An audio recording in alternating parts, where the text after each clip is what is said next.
नमस्कार, मैं सोनल गुप्ता, सहायक आचार्य संस्कृत। आज हम अध्ययन करेंगे सप्तांग राज्य सिद्धांत का।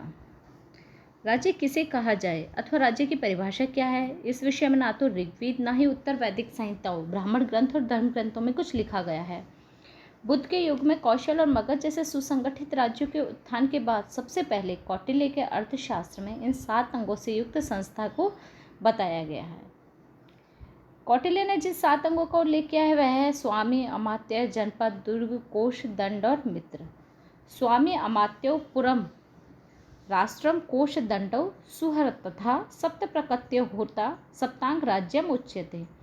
शुकनीति, कामंदक आदि ने भी राज्य के संदर्भ में ऐसे विचार व्यक्त किए हैं। राज्य के लिए उक्त 7 अंगों की उत्तमता एवं विशुद्धता पर ही राज्य की उत्तमता और विशुद्धता को माना गया था।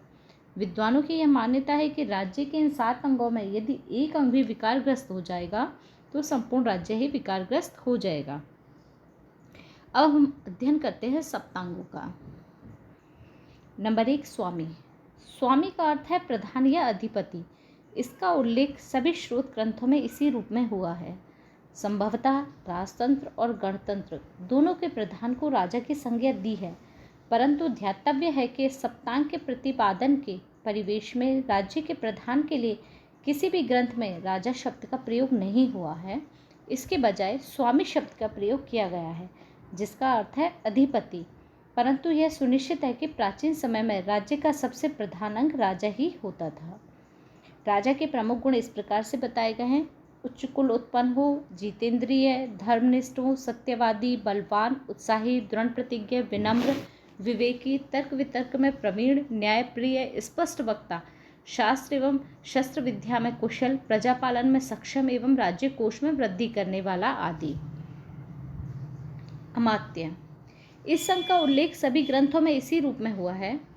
प्राचीन काल में राजा के पदाधिकारियों एवं राज्य कर्मचारियों को अमात्य कहा जाता था। वे भी राज्य संस्था के महत्वपूर्ण अंग होते थे। कौटिल्य ने अर्थशास्त्र में अमात्य को एक स्थायी सेवा संवर्ग के सदस्य के रूप में चित्रित किया है। कौटिल्य की दृष्टि में अमात्य व मंत्री पृथक पृथक हैं। यह मंत्रियों की संख्या 3 या 4 तक सीमित रखता है, परंतु अमात्यों के संबंध में कहता है कि इनकी संख्या इनके नियोक्ता की क्षमता पर निर्भर होनी चाहिए। अमात्यों के लिए अपेक्षित योग्यता बताते हुए उनका कहना है कि देश, काल और कार्य की आवश्यकताओं को देखकर किसी को भी अमात्य नियुक्त किया जा सकता है, परंतु यह बात मंत्रियों के साथ लागू नहीं की जा सकती। कार्य का जहाँ तक संबंध है, कौटिल्य ने इन्हें खेती बाड़ी की निगरानी, दुर्ग निर्माण की देखरेख, जनपद कल्याण, विपत्तियों के निवारण, अपराधियों को दंड देने एवं करों को एकत्रित करने जैसे कार्य सौंपे हैं। नंबर 3, जनपद।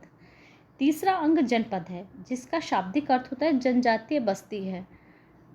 राष्ट्र शब्द स्पष्टता भूभाग का बोधक है, जबकि जनपद निसंदेह जनसंख्या का बोधक है।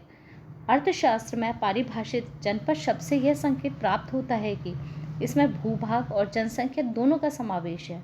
अर्थशास्त्र में प्रत्येक जनपद के लिए जनसंख्या और निश्चित और प्राकृतिक सीमाबद्ध भूक्षेत्र, राज्य सत्ता की स्थापना, सैन्य शक्ति तथा आर्थिक व्यवस्थाओं को आवश्यक अंग बताया गया है। नंबर 4, पुर या दुर्ग। कौटिल्य द्वारा उल्लेखित चौथा अंग दुर्ग है, जिसे मनु ने पुर कहकर तीसरा स्थान दिया है। राज्य के 7 अंगों में इसका भी प्राचीन काल में अत्यंत महत्व था। कौटिल्य ने राज्य पर विशेष बल देते हुए राज्य उचित दुर्गों के निर्माण को आवश्यक बताया है। उन्होंने लिखा है कि युद्ध छिड़ने, आंतरिक अशांति उत्पन्न होने, शत्रु से राज्य की रक्षा करने में दुर्ग का विशेष महत्व है। दुर्ग के अभाव में कोष पर शत्रु द्वारा आक्रमण करने की अधिक संभावना रहती है। युद्ध छिड़ने पर दुर्ग का महत्व न केवल सुरक्षा की दृष्टि से अपितु आक्रमण की दृष्टि से भी अत्यधिक रहता है। पुर को किस प्रकार बनाया जाए तथा विविध दुर्गों का निर्माण किस प्रकार से किया जाए, इस विषय में प्राचीन ग्रंथों में विस्तृत उल्लेख प्राप्त होता है। नंबर 5, कोश। कोश अथवा खजाना कौटिल्य के अर्थशास्त्र तथा अन्य स्रोतों से भी पंचम अंग के रूप में आया है। कौटिल्य के अनुसार राजा को नेक एवं वैद्य उपायों से संचित कोष रखना चाहिए अथवा उसे ऐसे उपायों से समृद्ध बनाना चाहिए। सोने, चांदी, रत्न आदि से परिपूर्ण कोष को ऐसा समृद्ध होना चाहिए कि अकाल आदि विपत्तियों के समय वह खर्च का भार वहन कर सके। कौटिल्य का कहना है कि कोष के अभाव में सेना रखना और उसकी निष्ठा का भी पात्र बने रहना संभव नहीं है। नंबर 6 दंड, सेना अथवा बल। दंड का अर्थ मुख्यतः सेना के रूप में सुलभ बल के प्रयोग की शक्ति का उल्लेख छठे अंक के रूप में हुआ है। राज्य की सुरक्षा एवं विस्तार के लिए सेना अथवा बल का महत्व प्राचीन काल से ही स्वीकार किया गया है। कौटिल्य के अनुसार इस अंग में पुश्तैनी, भाड़े पर रखे गए वन और निगम के सैनिक आते हैं, जो पदाति अर्थात पैदल, रथारोही, हस्ती सैनिक और अश्वारोही इन 4 भागों में विभाजित हैं। कौटिल्य ने अनेक स्थानों पर दंड की विशेषता का उल्लेख किया है। इसे अपराजय, धैर्यशाली, कार्यकुशल, हार जीत के प्रति तटस्थ तथा राजा की इच्छानुसार कार्य करने वाली होना चाहिए। नंबर 7 मित्र। कौटिल्य द्वारा उल्लेखित 7वां एवं अंतिम अंग मित्र है, जो अनेक अन्य ग्रंथों में सुहृदय के रूप में भी वर्णित किया जाता है।